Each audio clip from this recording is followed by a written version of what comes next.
el video. Y pues vamos a dar inicio a este tema que va a dar mucho de qué hablar en todo lo que resta del ejercicio fiscal, en todo lo que resta del año, y posteriormente, una vez que entren en vigor y se aprueben las reformas, o se aprueben la reforma fiscal para el ejercicio, la miscelánea fiscal para el ejercicio fiscal 2021, bueno, ya tendremos en su momento mucho de qué hablar y de temas en particular. Entonces, pues bueno, antes que nada, dar gracias a nuestra casa editorial, la editorial Casia Creaciones. Casia Creaciones, quien es la encargada es la casa editorial de la revista PAF, la revista Prontuaria de Actualización Fiscal. A mi amigo, a nuestro director, el licenciado Felipe Ávila Reyes. Felipe, saludo. Y bueno, ya estamos listos para dar inicio a la plática del día de hoy. Se ha escuchado, ha hecho mucho eco, porque recientemente, el 8 de septiembre de este año, el Ejecutivo Federal, mediante el secretario de Hacienda y Crédito Público, presentó al Congreso de la Unión el paquete económico para el ejercicio fiscal 2021. Dentro de este paquete económico, se reflejan la política hacendaria, se hace la propuesta de la iniciativa de la Ley de Ingresos de la Federación, del presupuesto de egresos de la Federación y, por supuesto, la miscelánea fiscal para 2021. No me refiero a la resolución miscelánea fiscal, sino a todos aquellos ordenamientos fiscales, ordenamientos jurídicos de naturaleza impositiva que se van a adecuar a lo que se pretende obtener para los fines que pretende el Estado de recabar y obtener las contribuciones para sufragar el gasto público.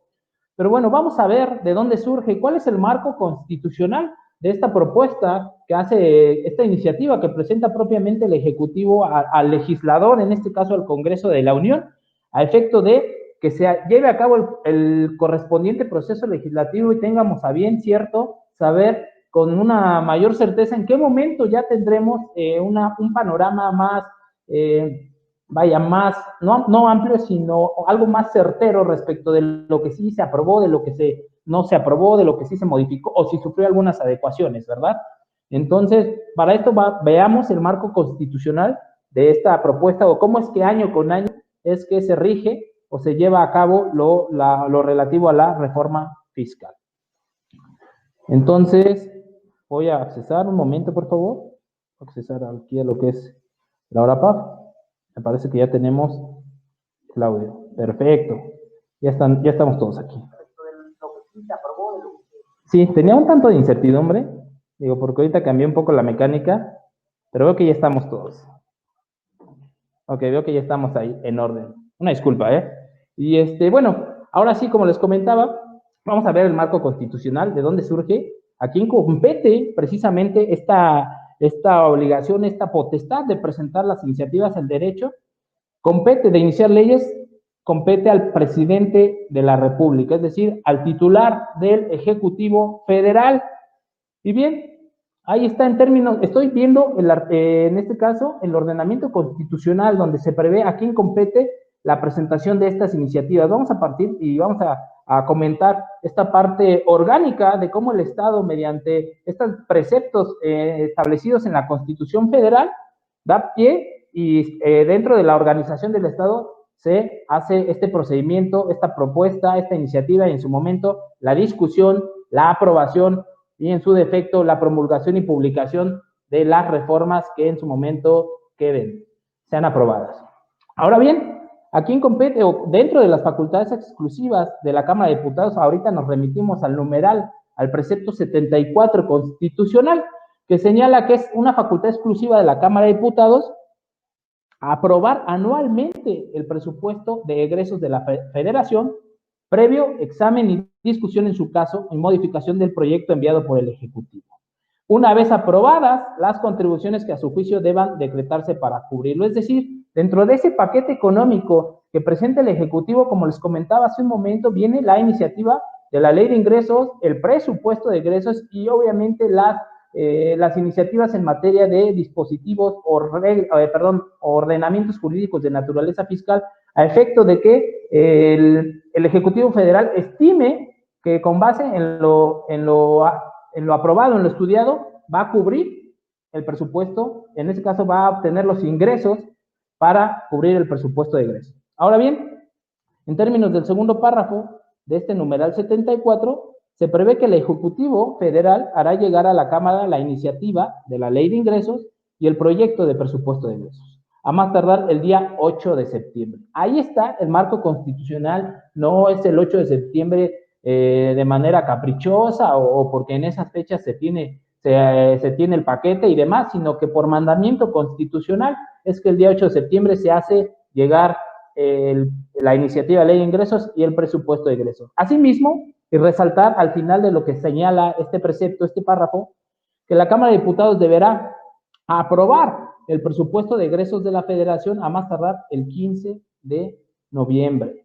El presupuesto, la ley de ingresos la deberá aprobar a más tardar por ahí del 31 de octubre, si no mal recuerdo, y posteriormente en el mes de noviembre el presupuesto de egresos. Y ya posterior a eso, posterior a esas fechas, aproximadamente por ahí del 15 de noviembre, nosotros ya tenemos a bien, o un poco antes, qué es lo que se modificó, qué es lo que se aprobó, porque posterior a esta fecha, aproximadamente 20 días después, vendrá ahora sí, en su momento, la publicación en el Diario Oficial de la Federación, y seguramente en conjunto con la miscelánea fiscal, me refiero a los ordenamientos relativos a ley del impuesto sobre la renta, ley del impuesto al valor agregado, Código Fiscal de la Federación, ley del impuesto especial sobre productos y servicios, ¿verdad? Ahora bien, este artículo 74, bueno, estos preceptos que acabamos de ver, tanto el 71 como el 74 constitucionales, son los relativos a el marco constitucional. Posteriormente vienen las leyes de naturaleza secundaria, que son las leyes ya reglamentarias de los dispositivos preceptos en la Constitución Federal,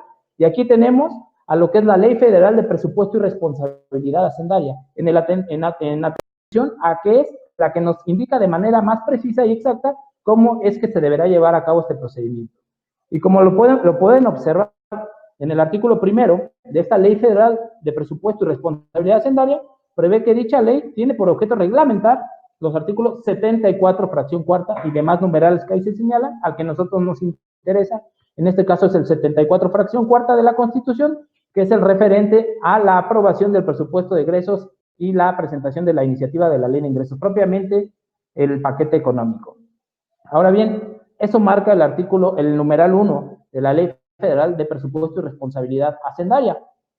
Dentro de este mismo precepto legal, dentro de este mismo cuerpo normativo, el artículo 42 señala el procedimiento para la aprobación de la Ley de Ingresos y el presupuesto de egresos. ¿Qué es lo que quiero que vean? ¿Qué es lo que quiero que analicen, que podamos observar en este caso? Digo, partiendo de estos preceptos que son la base de cómo es que se debe de llevar este procedimiento legislativo para la aprobación de la reforma fiscal. En primer lugar, atendiendo a lo que señalaba el 89, fracción primera constitucional, este artículo 42 prevé que el Ejecutivo Federal remitirá al Congreso de la Unión, a más tardar el 8 de septiembre de cada año, como lo señala la Constitución, los criterios generales de política económica, los cuales obviamente por cuestiones o naturaleza a lo que nosotros atendemos no vamos a abordar, y lo que a nosotros nos interesa es lo siguiente: ¿qué va a remitir al Congreso de la Unión? Vamos al inciso B de esta fracción tercera, que señala la iniciativa de ley de ingresos y, en su caso, las iniciativas de reformas legales relativas a las fuentes de ingreso para el ejercicio fiscal. ¿Se fijan? ¿Qué es lo que va a remitir el Ejecutivo al Congreso de la Unión a más tardar en esa fecha, el 8 de septiembre? Inciso B, iniciativa de ley de ingresos, que es lo que estima obtener por concepto de contribuciones e ingresos de naturaleza federal, llámese impuestos, aportaciones de seguridad social, contribuciones de mejoras, derechos, productos, aprovechamientos, todos los conceptos que vienen enlistados en la ley de ingresos. Viene una iniciativa de presentar esta ley para que con base en la estimación que haga el Ejecutivo Federal, cuántos son los ingresos que se requieren para cubrir el presupuesto del ejercicio fiscal, en este caso 2021. Y aparejado y de manera paralela a la presentación de esta iniciativa, pues bueno, también vendrán las iniciativas de reformas legales relativas a las fuentes de ingresos para el siguiente ejercicio fiscal. ¿Cuáles son esas iniciativas? Pues en este caso podemos hablar impuestos sobre la renta, impuesto al valor agregado, impuesto especial sobre producción y servicios y demás leyes de naturaleza fiscal. Pero nosotros nos vamos a abocar por por vaya, por nuestra materia y por lo que nosotros analizamos, obviamente, a las reformas, o a las propuestas, no reformas, sino que son las iniciativas, son las propuestas que está haciendo en este caso el Ejecutivo, de reformar, adicionar y en su caso derogar diversas disposiciones a impuesto sobre la renta, ley del impuesto sobre la renta, ley del impuesto al valor agregado, ley del impuesto especial sobre productos y servicios y en su caso el Código Fiscal de la Federación. Y finalmente, dentro de esta propuesta, dentro de este paquete económico, pues también viene el proyecto de presupuesto de egresos y obviamente por eso es que primero en su defecto se tiene que aprobar la ley de ingresos para que una vez teniendo la ley de ingresos y la miscelánea fiscal tenga el Estado a bien saber con cuánto es con lo que cuenta para cubrir y sufragar el gasto público correspondiente al ejercicio fiscal subsecuente, en este caso el ejercicio fiscal 2029. Y finalmente también ahí vienen otras fracciones en las cuales nos señala que la ley de ingresos se deberá aprobar a más tardar por la Cámara de Diputados el 20 de octubre y por la Cámara de Senadores el 31 de octubre. Hablando de ley de ingresos. Entonces, por ahí del 31 pasadito, inicio del 1 de noviembre, nosotros ya tendríamos a bien saber qué cambios han existido en la miscelánea fiscal y posteriormente, a inicios de diciembre, ya sabríamos, o ya estaría su publicación en el diario oficial de la Federación. Y el presupuesto de ingresos que únicamente y dentro de las facultades exclusivas de la Cámara de Diputados es aprobar dicho presupuesto a más tardar el 15 de noviembre. Ahí está, ya tenemos el marco jurídico, el marco constitucional de cómo es el procedimiento, a quién compete la iniciativa, quién en su caso discute, cuáles son los ordenamientos jurídicos que se van a modificar, reformar, derogar y demás. Entonces, una vez teniendo esto, vamos a entrar al estudio propiamente, ahora sí, de la miscelánea fiscal. Quisimos hacer un extracto. Nosotros pretendemos aquí hacer mención de algunas modificaciones que consideramos relevantes. Todas son importantes, de suma importancia. Hay unas que pueden llegar a ser más extensas que otras en cuanto a su análisis, pero bueno, hicimos un breve extracto a juicio de su servidor para comentar algunas propuestas presentadas por el Ejecutivo. Para este ejercicio fiscal 2021, las propuestas que más fuerza o más numerosas resultan son en materia, en Código Fiscal de la Federación, a efecto de otorgarle más elementos objetivos a las autoridades fiscales, más herramientas a las autoridades fiscales de diversa naturaleza, como son propiamente las tecnológicas, para poder cumplir con su objeto finalmente, que es recaudar, y en su defecto recabar información de parte de los contribuyentes, exhortar a los contribuyentes, constreñir a los contribuyentes para el cumplimiento de sus obligaciones fiscales. Yo en este caso, en esta charla, trataré o lo haré de manera objetiva con base en las propuestas señaladas por el Ejecutivo, sin decantarme, sin mencionar que existan vicios de legalidad o ilegalidad en cuanto a las propuestas realizadas por el Ejecutivo.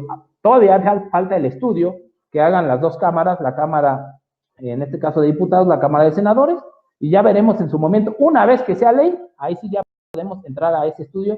Ahorita propiamente haremos una cita, un extracto, reitero, de las propuestas presentadas por el Ejecutivo Federal. Ahí está, nuevamente reitero, el 8 de septiembre de 2021, el Ejecutivo Federal, por conducto de la Secretaría de Hacienda y Crédito Público, presentó a la Cámara de Diputados la iniciativa con proyecto de decreto por el que se reforman, adicionan y derogan diversas disposiciones a la Ley del Impuesto sobre la Renta, Ley del Impuesto al Valor Agregado, Ley del IEPS y Código Fiscal de la Federación. Aquí viene, y quise hacer mención, cuáles son los ejes rectores, de acuerdo a la iniciativa, de acuerdo a la exposición de motivos que nos da a conocer el Ejecutivo. ¿Cuáles son los ejes? ¿Sobre qué se basa? ¿Sobre qué justifica, en este caso, el Ejecutivo Federal, la propuesta de miscelánea fiscal para el ejercicio fiscal 2021? Y en primera instancia nos habla de una simplificación administrativa y seguridad jurídica. Lo de la simplificación administrativa, vaya, venimos escuchándola desde hace varios ejercicios, hace varios años, y no sé si sea un tanto una simplificación o no lo sea, pero finalmente lo que buscan las autoridades fiscales es agilizar sus procesos, hacer uso de las tecnologías de la información para dicho objetivo, y dentro de la simplificación tributaria, vaya, más bien en todo caso una simplificación para los procedimientos de fiscalización, propiamente yo me imagino, de las autoridades fiscales. Y cuando se refiere o hace mención a una seguridad jurídica, pues es mencionar o citar las diversas competencias, las diversas facultades con las que cuentan las autoridades, es decir, otorgarle plenas competencia material respecto de las actuaciones, pero con independencia de que se pretenda otorgar cierta competencia material, bueno, se tiene que hacer un estudio respecto de los alcances, vaya, en el entendido de que no excedan derechos fundamentales de los contribuyentes, pero reitero, vamos a ser tanto objetivos en citar las propuestas que realiza el Ejecutivo Federal. Modernización. Dentro de la modernización, digo, y es un tanto arcaico, incluso yo creo mencionar, o así lo veo yo, citar este término para hacer mención del uso de las tecnologías de la información. Propiamente, las autoridades fiscales ya vienen haciendo uso, y nosotros como contribuyentes, y más en estos tiempos de pandemia y de confinamiento, ya venimos haciendo uso de las tecnologías de la información. No es algo nuevo, pero aquí lo que se pretende es darle más herramientas, otorgarle más elementos a las autoridades fiscales para, repito, no hacer propiamente facultades de gestión, que ahorita lo vamos a comentar, sino facultades de liquidación, facultades de comprobación, otorgarle más herramientas para poder, en su caso, tener elementos de los contribuyentes, información de los contribuyentes, que es una cuestión un tanto delicada, pero esa es la propuesta, esa es la iniciativa, y ahorita vamos a comentar en qué consiste.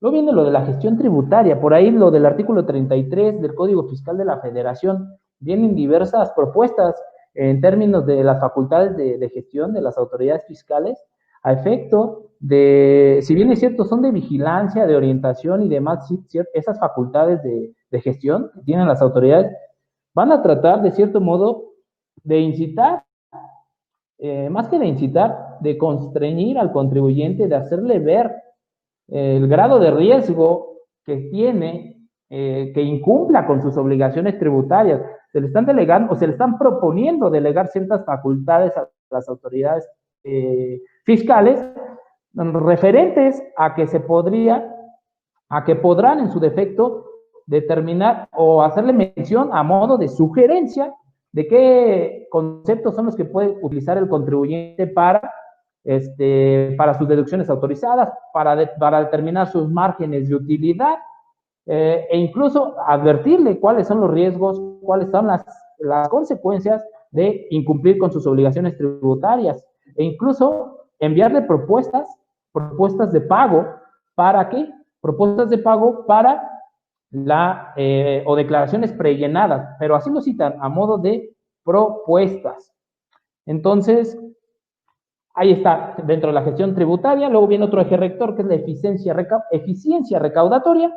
Lo que se busca es, obviamente, convalidar las actuaciones de las autoridades fiscales, otorgarle plena competencia material de ciertas actuaciones que hasta el día de hoy, pues vaya, se resultaban ilegales, obviamente, por no estar o ser contrarias a la norma, o no estar incluidas las competencias en dichas leyes, en este caso el Código Fiscal. Entonces, se busca eficientar esa recaudación. Siempre es el mismo discurso, ¿verdad? Cualquier reforma, cualquier adecuación que se haga al ordenamiento jurídico fiscal de cualquier sistema impositivo, pues será con la finalidad de mejorar, obviamente, su recaudación, que ese es el objetivo final.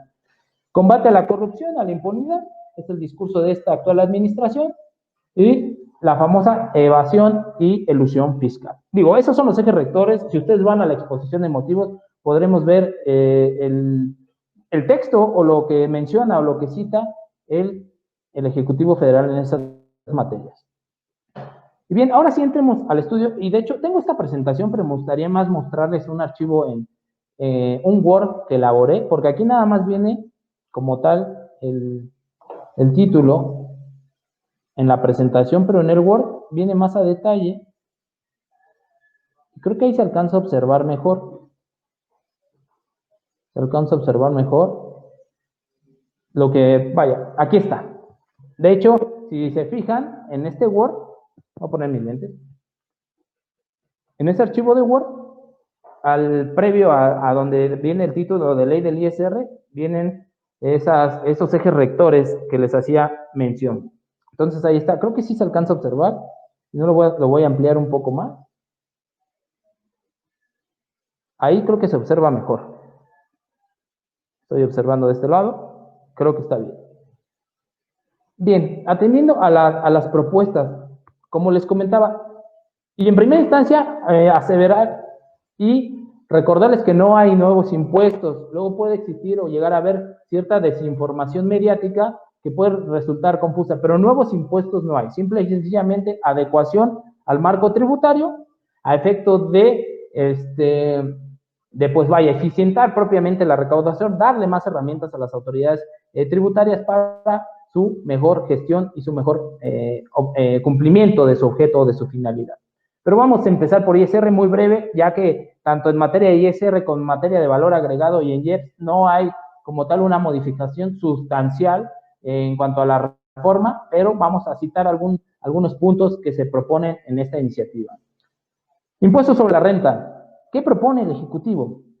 Que las personas morales que ciertas personas morales deberán contar con autorización para recibir donativos deducibles para poder tributar en términos del título 3 de la ley del impuesto sobre la renta. ¿Ok? Entonces, comentarles, ahí las personas morales, el título 3 de la ley del ISR, vaya, se refiere a los no contribuyentes, del impuesto sobre la renta.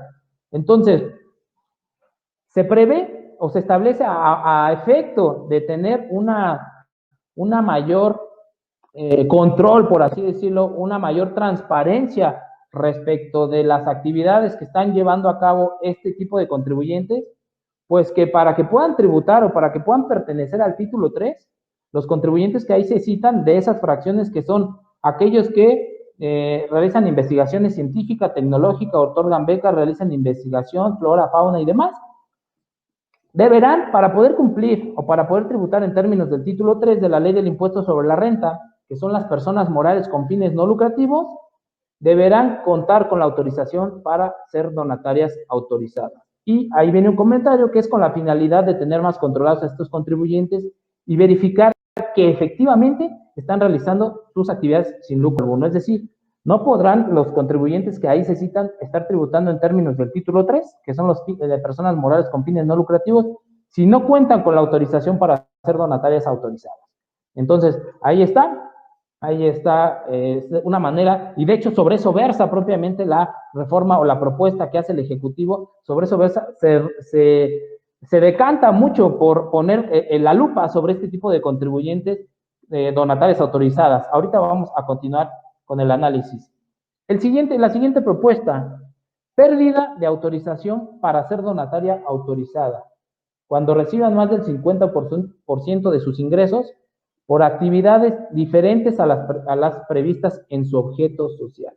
Pues vaya, si un contribuyente tiene ya la autorización para ser donataria autorizada y teniendo esta autorización para ser donataria autorizada, está obteniendo ingresos de más del 50% de sus ingresos totales por actividades distintas de su objeto social, pues bueno, en este caso se propone adicionar un octavo párrafo al artículo 80, a efecto de que los contribuyentes que se ubiquen en estos supuestos pierdan la autorización para ser donatarias, con la finalidad de evitar que dichas entidades, que dichos contribuyentes realicen actividades tendientes a obtener un lucro. ¿Por qué pasa? Porque con independencia del deber ser o de la naturaleza jurídica de este tipo de contribuyentes, en ciertos casos, hay ocasiones que llevan a cabo malas prácticas y no, y están llevando a cabo actividades con fines de lucro. Entonces, ahí está, esa otra propuesta. Luego viene otra, se propone insertar un artículo 82 dentro de otras propuestas. Digo, como les reitero, esto es un extracto.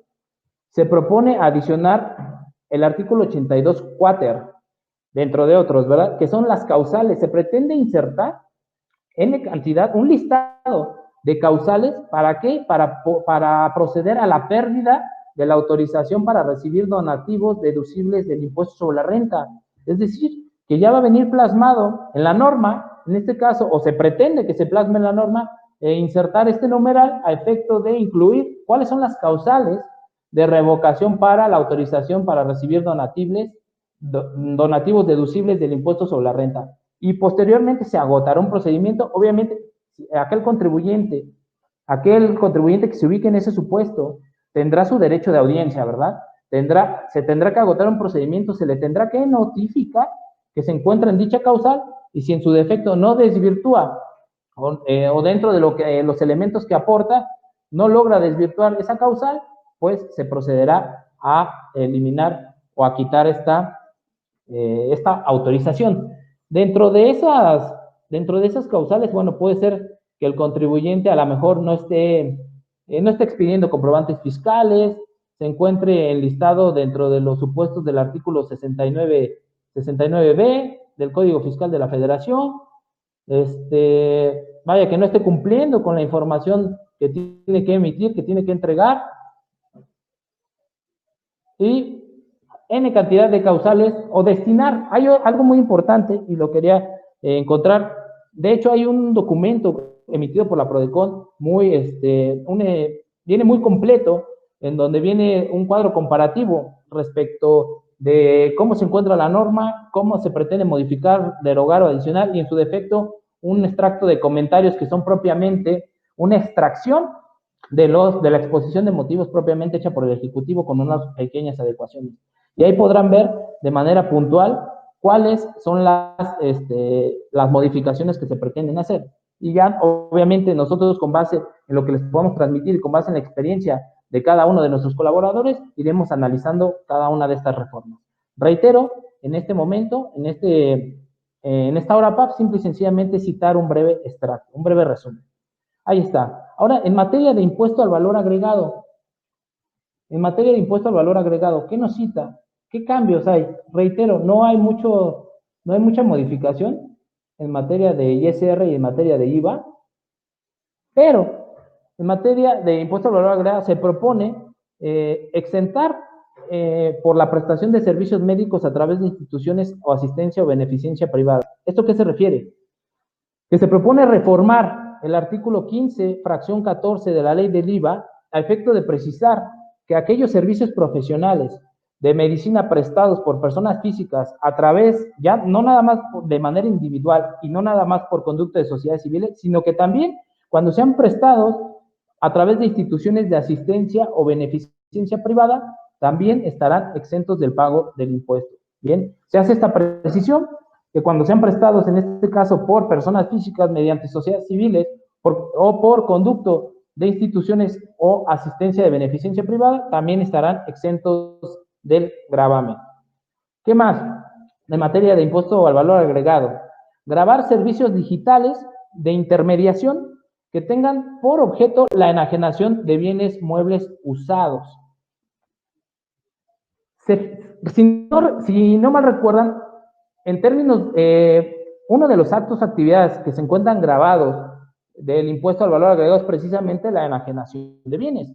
Dentro de las exenciones que establece el artículo 9 de la ley del IVA, dentro de las excepciones a la regla o al gravamen de enajenación de bienes, se encuentra aquella relativa a la enajenación de bienes muebles usados. Y al día de hoy, en la ley del impuesto al valor agregado, el propio artículo 18b establece más bien, que no estará sujeto al gravamen cuando se presten servicios de intermediación, servicios digitales de intermediación, cuando se enajenen o se vendan bienes usados, que es la premisa que señala el artículo 9, o la exención que señala el artículo 9 de la ley del IVA. No obstante, pretenden, mediante esta reforma, que con independencia de que el bien de que se trate sea usado, cuando sea enajenado mediante una plataforma de intermediación digital, de intermediación, pues se propone que también se encuentre grabado. Esa es la propuesta que se hace y en razón, seguramente el Ejecutivo no lo dice así tal cual, pero se comercializa por internet, se comercializan muchos bienes que incluso aunque sean usados, tienen un valor superior o se catalogan en un valor superior. No siempre es así, no siempre es así. La regla general establecía que únicamente cuando fueran enajenados por empresas, esos bienes muebles usados estuvieran grabados. Ahora es general, o se pretende grabarlos cuando se vendan mediante una plataforma de intermediación digital, se pretenden grabarlos, sean nuevos o sean usados. Esa es la propuesta. Luego viene algo muy importante. Recordemos que a partir de este ejercicio fiscal 2020, los servicios digitales prestados por residentes en el extranjero sin establecimiento permanente en México, cuando el receptor de dichos servicios se encuentra en territorio nacional, me refiero a servicios de streaming, de descarga de música, video, películas, no lo sé, todas aquellas plataformas de contenido digital. En este caso, se tiene ya que cobrar el impuesto al valor agregado al receptor del servicio. Eso ya está, eso ya quedó.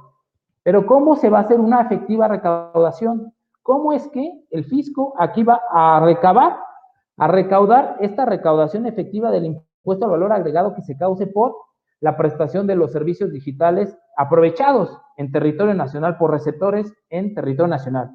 Pues bueno, a través de los intermediarios que procesen los pagos de dichos servicios. Es lo que se pretende, es lo que se propone, que se haga una retención al momento de hacer el procesamiento del pago, que el intermediario que haga el cobro, que haga el cargo, haga esa retención del impuesto al valor agregado, ¿verdad? Liberando en todo caso a la plataforma de que se trate de esta obligación, con independencia de todas las obligaciones que tenga la plataforma digital que preste, extranjera, que preste el servicio, con independencia de las obligaciones que cita el artículo 18D, se pretende establecer esta obligación y ser más rígido en cuanto a que si no se da cumplimiento a las obligaciones que señala, y por otro lado, no se da cumplimiento a las obligaciones que señala el artículo 18D de parte de los prestadores de servicios digitales que sean residentes en el extranjero y que sean aprovechados en territorio nacional dichos servicios, cuando este prestador extranjero no se inscribe en el RFC, no designe un representante legal para efectos fiscales en México y no tramite su firma electrónica de forma inmediata al concesionario de los servicios de telecomunicación en México, se le ordenará que le cancele o que le restrinja de manera temporal su conexión, hasta que, en su defecto, cumpla con las obligaciones que señala el numeral o el artículo 18D.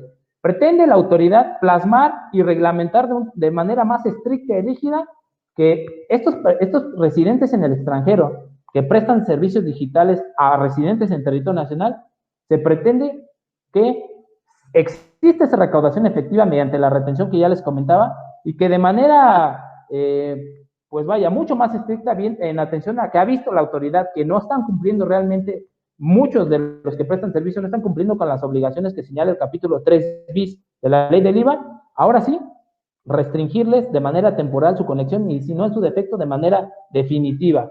O sea que las autoridades se están valiendo de hacer restricciones o de constreñir o de presionar a los contribuyentes a efecto de no permitirles realizar sus actividades o sus operaciones hasta que no estén cumpliendo con sus obligaciones fiscales. Ahí tenemos el claro ejemplo del 17H bis. Si en este caso el contribuyente que se trate incurre en alguno de los supuestos enumerados en el 17H bis del Código Fiscal de la Federación, la autoridad lo va a presionar. ¿Cómo? Parándole su actividad económica. ¿Cómo que le para su actividad económica? Pues restringiéndole de manera temporal el uso de los certificados de sello digital hasta en tanto no desvirtúe, hasta en tanto no acredite que efectivamente ya cumplió con sus obligaciones o en su defecto que desvirtúe o acredite que no se encuentra en los supuestos ahí señalados. Entonces, está constriñendo al contribuyente, los está obligando de cierta manera, presionándolos. ¿Para qué? Para que cumplan con sus obligaciones fiscales. Entonces, ahí es importante que que esté atento el contribuyente. Ok, ahora sí vamos a entrar en Código Fiscal de la Federación, que propiamente es lo más extenso que viene propuesto por el Ejecutivo. Y vamos a hacer mención. ¿Qué menciona? ¿Qué citan? Digo, es muy extenso, reitero, pero vamos, menciona, es un extracto, y vamos a empezar por el 5A, por el artículo 5A de la ley del impuesto, perdón, del Código Fiscal de la Federación, relativo a la cláusula general antiabuso. Esta cláusula general antiabuso, esta cláusula antielusión, o esta cláusula que les permite, que no permite que exista un mayor beneficio fiscal al beneficio económico y en su defecto las autoridades fiscales puedan recaracterizar operaciones en el ejercicio de sus facultades de comprobación, citaba, tenía un párrafo que establecía que dispuesto en ese procedimiento no tenía o no iba a tener implicaciones de índole penal. No obstante, la autoridad en esta reforma quiere hacer una precisión, que con independencia de que la recaracterización de operaciones sea para efectos fiscales, cabrá precisar que será independiente o que en su defecto las responsabilidades de naturaleza penal que surjan, pues las instancias correspondientes podrán agotar el procedimiento de que se trate. Entonces se propone reformular este 5A del Código Fiscal de la Federación a efecto de eliminar la referencia relativa a que los efectos fiscales generados en términos del presente artículo en ningún caso generarán consecuencias en materia penal. Pues digo, con independencia de que nos señala que no van a generar consecuencias de materia penal y sabemos que atiende a cuestiones de carácter administrativo, pues la autoridad, en este caso, en la exposición de motivos nos indica que esto no implica, las implicaciones de naturaleza administrativa no implica que no pueda existir la probable comisión de algún delito, alguna conducta de naturaleza punitiva o de naturaleza penal. Entonces, es lo que quieren precisar en ese párrafo. O sea, quieren dejar la salvedad, quieren dejarlo a salvo los procedimientos de esa naturaleza penal. Y luego, ¿qué otra propuesta hay? El horario oficial del buzón tributario. Sabemos que hay varios usos horarios en nuestro país, ¿verdad? Ahí tenemos, por ejemplo, a las ciudades o a los estados, a las entidades federativas que se encuentran en el norte, ¿verdad? Tijuana, Mexicali, ¿no? En Baja California. Tenemos distintos usos horarios. Entonces, a efecto de darle una certeza jurídica al contribuyente respecto de qué horario se va a manejar en el buzón tributario, se pretende adicionar un tercer párrafo, o se propone adicionar un tercer párrafo al artículo 13 del Código Fiscal de la Federación, con el objeto de precisar que el uso horario será el de la zona centro del país, ¿verdad? Será el que va a regir para la operación del buzón tributario. Ahora bien, viene la cancelación y restricción temporal de los certificados de sello digital, lo que les comentaba hace unos momentos. El artículo 17H prevé las causales para dejar sin efectos un certificado de sello digital. Ahora bien, se propone que ciertas causales que estaban contempladas para hacer la restricción temporal en términos del artículo 17H bis del Código Fiscal de la Federación se incorporen directamente al artículo 17H. ¿Para qué? Para que de manera inmediata se deje sin efecto el certificado de sello digital de que se trate cuando el contribuyente se ubique en esos supuestos. Entonces, ¿a qué se refiere, Joan? ¿A qué se refieren esos párrafos o esas fracciones del 17H? Ahorita les menciono. Y actualmente se encuentran en el 17H bis en las fracciones cuarta y décima, pero se pretenden incorporar en una fracción onceava y una fracción 12 al artículo 17H, y señala que cuando se detecte que el contribuyente, emisor de comprobantes fiscales, no desvirtuó la presunción de la inexistencia de las operaciones amparadas en tales comprobantes y por tanto se encuentra definitivamente en el listado, en la lista negra del artículo 69b del Código Fiscal de la Federación, en ese caso ya no es una restricción temporal, sino que de manera inmediata la autoridad pretende, si es que se aprueba esta reforma, dejar sin efectos el certificado de sello digital. Y el otro supuesto, que está en la fracción 10 y se pretende, en la fracción 10 del artículo 17H bis y se pretende insertar en una fracción 12 en el artículo 17H, es el relativo a que cuando se detecte que se trata de contribuyentes que no desvirtuaron la presunción de transmitir indebidamente pérdidas fiscales y por tanto se encuentran en el listado del 69. Es decir, que hayan estado emitiendo comprobantes fiscales, los famosos CEFOS, y no desvirtuaron, y están en la lista definitiva del 69B, o aquellos contribuyentes que transmitieron indebidamente pérdidas fiscales y de igual manera se encuentran en el listado del 69B del Código Fiscal de la Federación. Ahí ya no hay restricción temporal, ahí se pretende que sea una restricción definitiva. Luego viene lo del mensaje de interés en el buzón tributario. Aquí viene o resulta algo interesante, puesto que ahora vienen, y ahorita lo vamos a mencionar, algunas reformas, algunas propuestas de reforma al artículo 27 del Código Fiscal de la Federación, en el cual ya se pretende establecer como obligación dentro de los elementos que identifiquen o los elementos de identidad del contribuyente, se pretende establecer como obligación que señale al Registro Federal de Contribuyentes un correo electrónico y un número telefónico. ¿Esto para qué?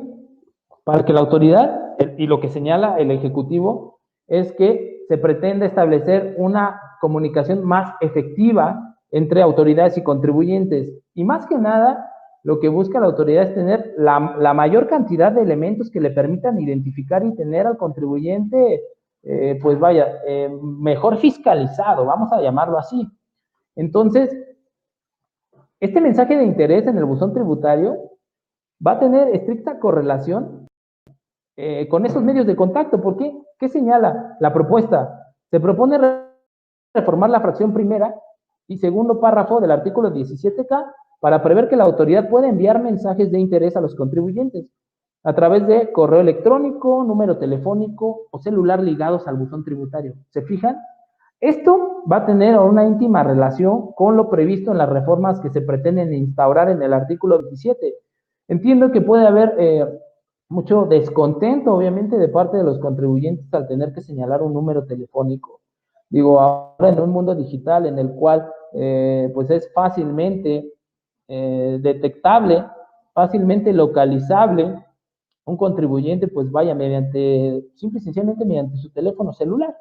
Entonces, ahí es una situación que va a causar polémica y seguramente cuando te inscribas al Registro Federal de Contribuyentes habrá una leyenda o habrá un apartado en el cual te indique que estás de acuerdo con proporcionar para que se vea una autorización expresa de parte del contribuyente y que estás de acuerdo y que son verídicos los datos que estás proporcionando.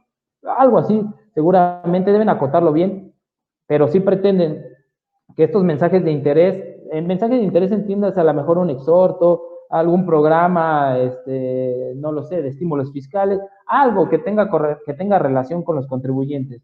Entonces, ahí se pretende adicionar o reformar este artículo 17K. Vaya, continuemos. Los medios de contacto, lo que les comentaba, medios de contacto obligatorios en el Registro Federal de Contribuyentes. Se propone reformar la fracción segunda al apartado B del artículo 27 del Código Fiscal de la Federación. ¿Entiendes? El 27 es todo lo relativo en materia de Registro Federal de Contribuyentes.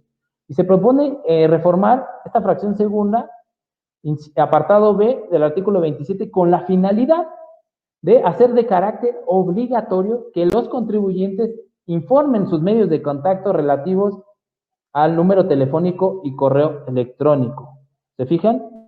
Se pretende que el contribuyente deberá, porque en la actualidad no viene como obligatorio, a lo mejor mediante reglas de carácter general se establece, no la obligación, sino que se establece que el contribuyente deberá actualizar y proporcionar sus medios de contacto que establezcan las reglas de carácter general, pero eso, el medio de contacto, el teléfono celular y el correo electrónico vienen en reglas de carácter general y no venía directamente plasmado en el Código Fiscal. Entonces ahora de manera obligatoria se tendrá la obligación de proporcionar, o sea, va siendo de manera paulatina. Recuerdan que el año pasado se instauró ya de manera obligatoria el buzón tributario bajo ciertas excepciones, salvo ciertas excepciones, perdón, pero vaya, ya de manera paulatina ya se está constriñendo al contribuyente, se está obligando al contribuyente y en su defecto pues habrá alguna sanción, alguna infracción por la omisión de proporcionar estos datos y pues la sanción correspondiente.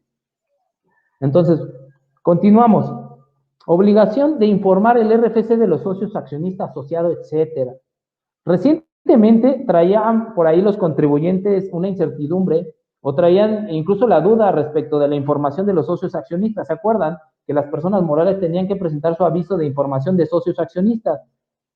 Pero existía la duda que si nada más eran aquellos socios, como su nombre lo indicaba, socios accionistas de sociedades mercantiles, o cualquier otro integrante con independencia del régimen jurídico que adoptara la sociedad de que se tratara, por ejemplo, una SC, que son los asociados, vamos a llamarlo, los socios de una sociedad civil, una asociación civil, que son los asociados. O sea, con independencia de cómo se denomine la figura de que se trate, lo que se pretende con esta modificación es que cualquier persona moral, entiéndase, informe de los integrantes de la estructura de su sociedad, de su asociación, con independencia del régimen jurídico, con independencia de que no sea sociedad mercantil, con independencia de que sea sociedad civil. ¿Qué es lo que cita la propuesta?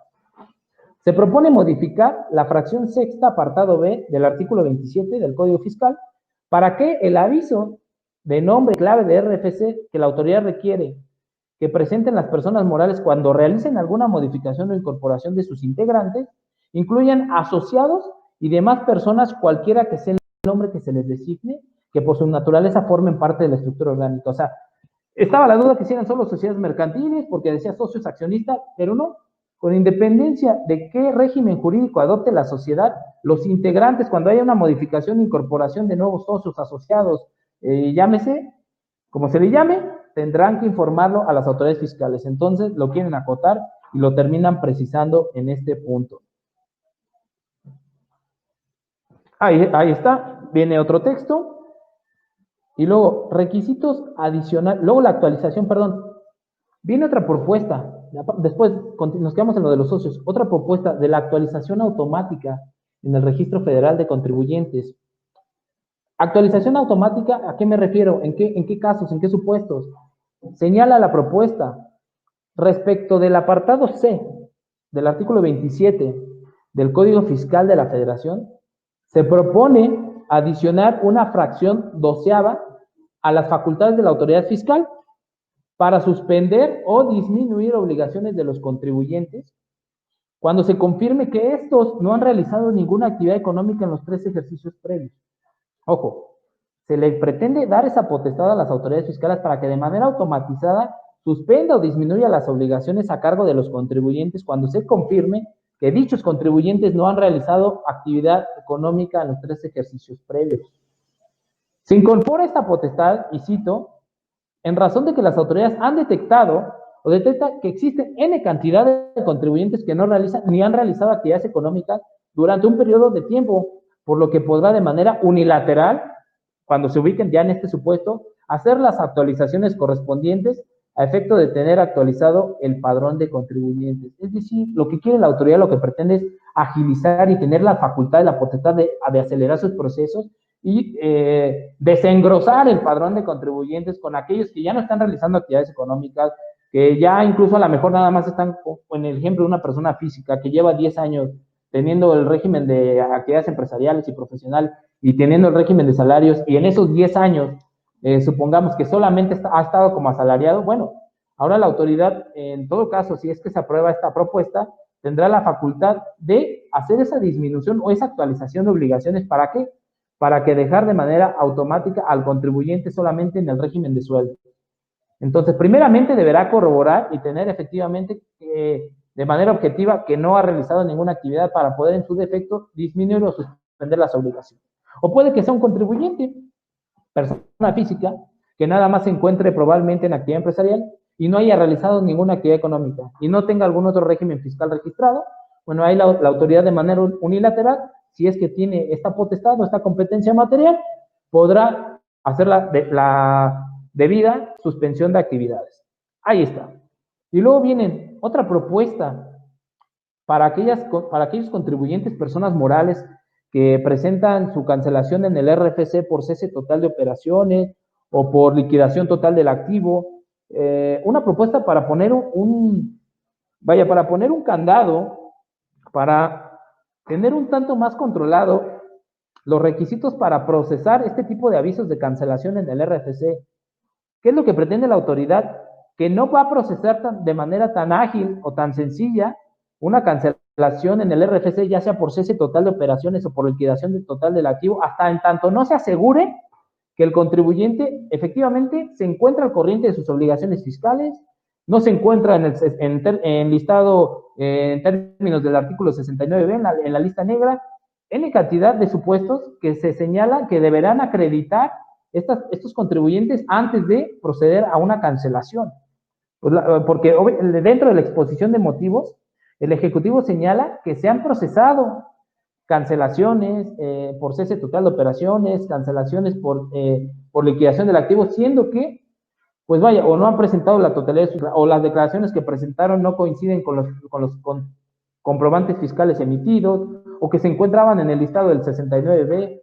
Entonces, pretenden restringir y colocar un candado. ¿Qué señala la propuesta?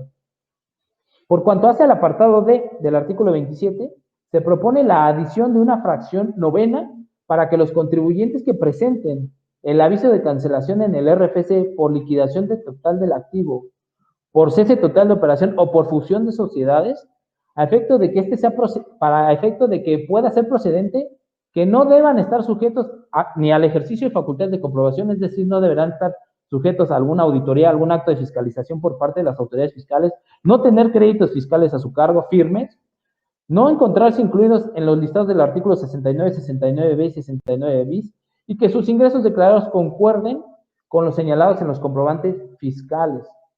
Son esos 4 supuestos: no estar sujetos a facultades de comprobación, no tener créditos fiscales, no estar en los listados de los artículos 69, 69b y 69b bis, y que las declaraciones correspondan y que empaten, coincidan con los comprobantes fiscales emitidos. ¿Con qué finalidad? De que el contribuyente de que se trate se encuentre al corriente debidamente en el cumplimiento de sus obligaciones fiscales previo a que se le dé luz verde para proceder a cancelar su registro federal de contribuyentes. Cláusula habilitante por los CFDIs por operaciones con público en general. Cuando hablo de una cláusula habilitante, me refiero a que para que se pueda regular a lo mejor algún procedimiento mediante reglas de carácter general que para tales efectos expidan las autoridades fiscales, pues primeramente tiene que estar plasmado en una norma, primeramente tiene que estar plasmado en una ley esa cláusula, ¿verdad? Ese dispositivo que señale que tal procedimiento se regirá por determinadas reglas y siempre dándole esa certeza jurídica al contribuyente. Entonces, ¿qué viene en esta propuesta? Se propone la modificación de la fracción cuarta del artículo 29A del Código Fiscal de la Federación para que el SAT, mediante reglas de carácter general, ahí está la cláusula habilitante, puede establecer facilidades para la expedición de comprobantes fiscales digitales con público en general. Como bien sabemos, al día de hoy, esas reglas ya están insertadas, ya están contenidas en la miscelánea fiscal, pero no había una cláusula habilitante, no había un dispositivo propiamente en el Código Fiscal de la Federación que le permitiera reglamentar o normar legalmente hablando ese procedimiento para expedir esos comprobantes con público en general. Aquí ya está la cláusula habilitante ya para dar esa certeza y tener esa competencia material de manera expresa como debe de ser en la ley. Posteriormente, obligación de proporcionar información de los ejercicios donde se originaron pérdidas fiscales. Como bien sabemos, las autoridades fiscales tienen un cierto plazo para que caduquen sus facultades de comprobación. La caducidad operará siempre y cuando, o empezará a correr a partir de los supuestos señalados en el artículo 67 del Código Fiscal de la Federación. Los cuales normalmente, y vamos a tomar como ejemplo, el plazo para que opere la caducidad de las facultades de las autoridades, podemos decir que opera a partir de la fecha en que el contribuyente presenta la declaración del ejercicio relacionado con la contribución de que se trate. Normalmente son 5 años y se puede ir hasta 10 si el contribuyente no se ubica o no inicia el cómputo de plazos de acuerdo a los supuestos que señala el artículo 67 del Código Fiscal de la Federación.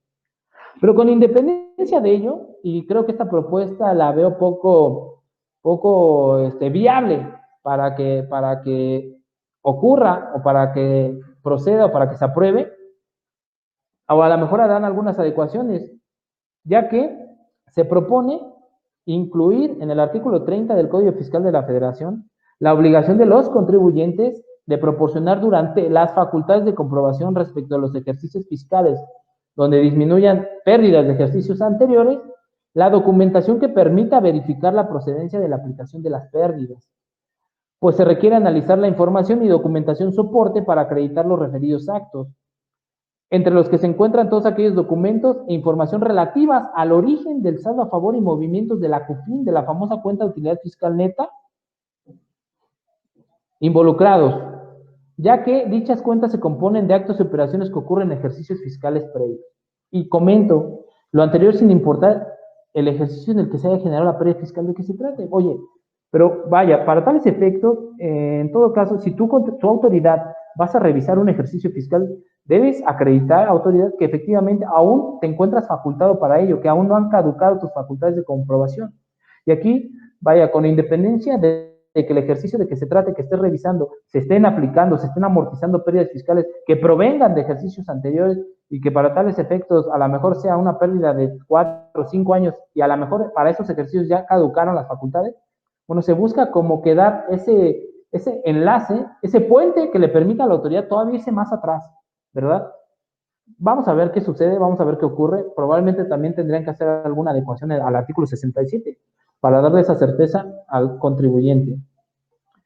Y luego con las facultades de gestión.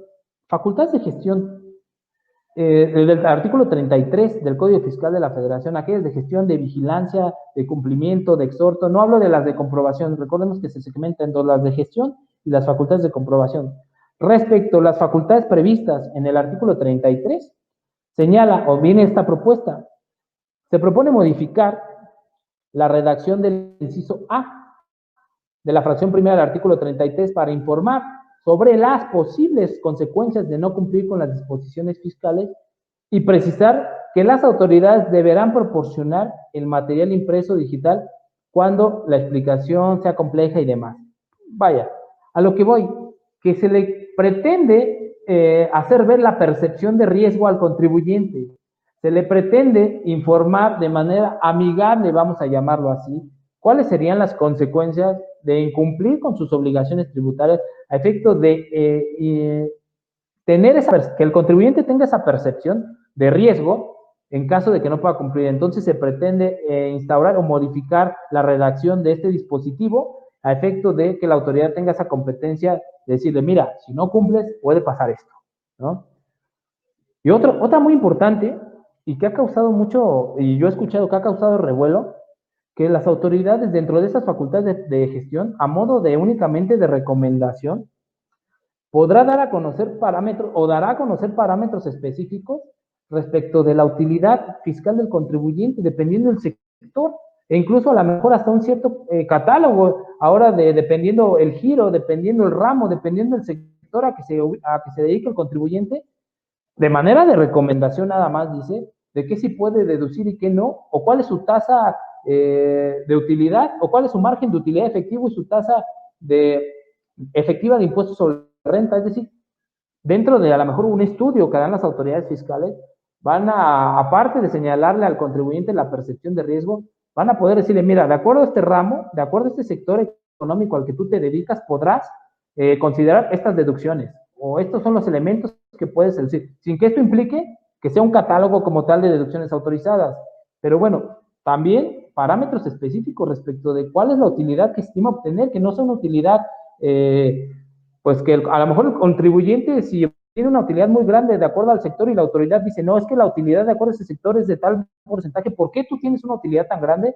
Hay que tener cuidado, hay que estar muy atento de cómo es que se va a quedar finalmente, si es que se aprueba o si es que se hace alguna modificación, porque se le pretende otorgar esta autoridad, esto viene en la iniciativa, ahora sí ya ellos van a decidir, vaya, creo que van a tener a lo mejor a los expertos, ¿verdad? O a alguna administración que se encargará de limitar, de hacer los estudios correspondientes y en conjunto, me imagino, y esto ya es un comentario de su servidor, con otras dependencias, no sé, Secretaría de Economía, para ver o decirle al contribuyente, mira, en tal sector tu margen de utilidad es tanto, de tal ramo, de tal giro puedes deducir esto.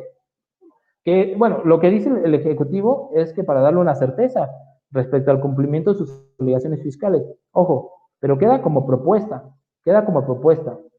Entonces, dentro de esa propuesta lo que se pretende es dar a conocer en forma periódica y de manera general para los contribuyentes de la ley del ISR los parámetros de referencia con respecto a la utilidad que puedan obtener, los conceptos deducibles o las tasas efectivas del impuesto que presentan con otras entidades o figuras que obtienen ingresos, contraprestaciones o margen de utilidad por la realización de sus actividades, con base en el sector económico, industria a la que pertenecen, es decir, ya van a clasificar o ellos ya van a estar en el entendido cuánto obtiene de utilidad un contribuyente de acuerdo a su sector, a su industria, cuáles son las deducciones, no que de manera estricta o rígida te digan que eso lo tienes que hacer así, ya en su defecto, si el contribuyente deduce o aplica otro procedimiento, otras deducciones, otros conceptos, o obtiene otro margen de utilidad, pues en su defecto, la autoridad le va a decir, pues acredítame que efectivamente así fue, y por qué deduciste esto y por qué deduciste aquello. Es decir, volvemos a la percepción de riesgo. Trata de acotar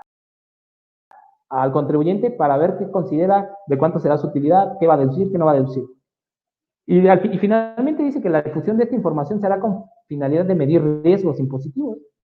Y el SAT, al amparo de programas de cumplimiento voluntario, podrá informar al contribuyente o a su representante, en el caso de personas morales, o a sus órganos de dirección, cuando detecte supuestos riesgos con base en los parámetros señalados. Es decir, le decir, oye, ¿sabes qué? Estás teniendo mucha utilidad. Oye, ¿sabes qué? Estás deduciendo conceptos y que no corresponden, ¿no? Y ojo, sin que se considere que inicien facultades de comprobación, y hacen énfasis en ello. O sea, sí voy a poder constreñirte, sí voy a poder estar siendo incisivo en que te corresponde tal, o que debes de tener tal utilidad, pero no estoy ejerciendo facultades de comprobación. Es lo que nos señala en este 33. Y voy a terminar con estos dos que ya nos está comiendo el tiempo. Creo que el extracto es enriquecedor. Y dentro de ese mismo 33 señala que podrán las autoridades, o se propone adicionar ahora sí ya de manera expresa la competencia material para otorgarle a las autoridades fiscales la facultad de enviarle propuestas de pagos a los contribuyentes con declaraciones prellenadas, comunicados para promover el cumplimiento de obligaciones, el famoso mensaje de interés, así como informar sobre inconsistencias detectadas o comportamientos atípicos. Esta es la correlación que tiene con los famosos mensajes de interés, y que obviamente ya todos tengamos activo nuestro buzón tributario, que todos ya tengamos nuestro correo electrónico registrado, nuestro número celular, para que las autoridades, pues bueno, dentro de sus facultades de gestión, pues nos puedan estar haciendo llegar esta información, nos puedan, al momento que tú accesas a una declaración, venga prellenada, que ya lo viene haciendo, pero bueno, la competencia material o dónde estaba la facultad o la potestad que lo hicieran de esa manera, pues tiene que venir legalmente plasmada en una norma, y es lo que pretenden hacer en este caso. Y otro que ha causado mucho revuelo, lo de las famosas fotografías, videos, grabadoras, teléfonos celulares, cuando las autoridades fiscales en el ejercicio de sus facultades de comprobación estén llevando a cabo un acto de fiscalización, llámese, en este caso, visita domiciliaria, específicamente en la visita domiciliaria, porque, ¿qué dice la propuesta? Se propone incorporar al primer párrafo del artículo 45 del Código Fiscal de la Federación que la autoridad pueda utilizar herramientas tecnológicas para llegarse de información sobre los bienes y los activos durante la visita domiciliaria del contribuyente. Vaya, no voy a hablar de cuestiones relativas a invasión a la privacidad del contribuyente. Para tales efectos, en todo caso, el contribuyente deberá, con independencia de que la potestad venga señalada en el artículo 45, deberá estar de acuerdo, deberá autorizar a las autoridades que lleven a cabo dicha, digo, no lo señala así tal cual, pero obviamente debe haber una autorización de parte del contribuyente para que dichas autoridades puedan hacer uso de estas tecnologías. Digo, comentario de cámaras fotográficas en visitas domiciliarias, videos, grabadoras, teléfonos celulares, con la finalidad de otorgar esa competencia material a través del código y contar con más elementos objetivos de fiscalización. Recientemente, en una conferencia, señalaba la jefa del SAT que, bueno, obviamente que va dirigido a aquellas empresas fantasmas, a aquellas empresas facturadoras, a aquellas empresas que visitan y pues vaya, es un terreno baldío, no existe la empresa, que va dirigido a ese tipo de contribuyentes. Pero finalmente, pues así debiera en todo caso decir en la norma, pero la norma es genérica, es abstracta, es de observancia general, y pues de manera genérica podríamos decir que las autoridades tendrían esa potestad. Habrá que esperar. Aquí va a venir muchos, pues vaya, muchos comentarios respecto de la inconstitucionalidad, incluso respecto a este tipo de medidas. Pero bueno, no vamos a comentar, no vamos a entrar en esos detalles. Y bueno, quiero terminar con eso. Y algo por ahí me faltó, lo de las devoluciones. A ver si lo tengo por aquí. A ver si no lo quité. Para que las devoluciones. Aquí está. Ya nada más para terminar. Nueva causal para tener por no presentar la devolución de la solicitud de devolución de saldos a favor. Se propone adicionar un párrafo al artículo 22 del Código Fiscal de la Federación a efecto de considerar que la falta de localización del contribuyente o bien del domicilio manifestado ante el RFC como una causal para tener por no presentada la solicitud de devolución. Es decir, las autoridades fiscales, dentro del procedimiento para realizar la devolución del contribuyente, pueden ejercer facultades. pueden revisar si es o no procedente, pueden requerir la información al contribuyente. Y además, ahora se pretende instaurar, se pretende insertar que cuando los contribuyentes no se encuentren como no localizados en el domicilio, se tendrá por no presentada la solicitud de devolución. Esto, aclaro y aclara la autoridad, no implica una negativa. Simple y sencillamente se tiene por no presentada la promoción como si no se hubiera hecho, y en su defecto, una vez que el contribuyente subsane dicha omisión o que solicite una verificación de domicilio a las autoridades fiscales y ya esté como localizado, pues podrá volver a hacer la promoción correspondiente. Vienen otros temas, vienen otras propuestas en materia de acuerdos conclusivos, ¿verdad? Vienen algunas restricciones de responsabilidad solidaria del tercero colaborador fiscal, vienen varias propuestas en materia de código fiscal. Les comento, y no quiero dejarlo de lado, digo, porque ya vamos a concretar el día de hoy, bueno, nuestra sesión, nuestra charla, por el tiempo.